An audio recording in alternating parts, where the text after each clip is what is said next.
At the 2025 NFL Combine, one of the big standouts was Arkansas defensive end Landon Jackson. Jackson jumped out of the gym, but will he be jumping up draft boards? Find out on this 2-minute drill.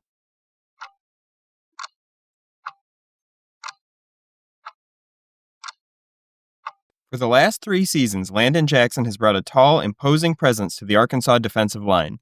His initial burst and raw strength, when properly deployed, are enough to collapse pockets and keep offensive linemen on their heels, with his motor working to maintain his presence in plays without fading away. Jackson's motor also comes into play when pursuing plays that have already gotten past him.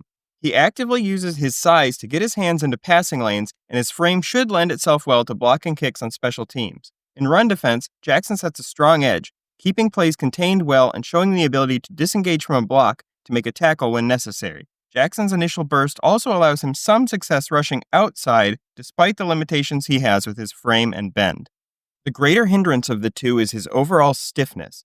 Landon Jackson is a very upright player without much flexibility to dip around the corner, and whose lack of flexion can also cause balance issues when banging inside.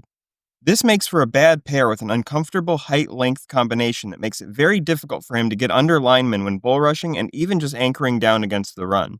In run defense, Jackson did at times bite on fakes or misread plays and get sent running in the wrong direction.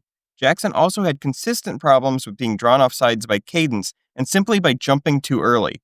The immediate paths to improvement for Jackson will likely come from cleaning up his jumpiness and from working on developing his hands to better stay active and to play counters to clear himself when engaged at the line. My comparison for Landon Jackson is former Bengals defensive end Michael Johnson. Jackson and Johnson share a very rare blend of size and explosiveness while being restricted by their flexibility and proportionality. Like Jackson, Johnson also had issues with jumpiness at the snap.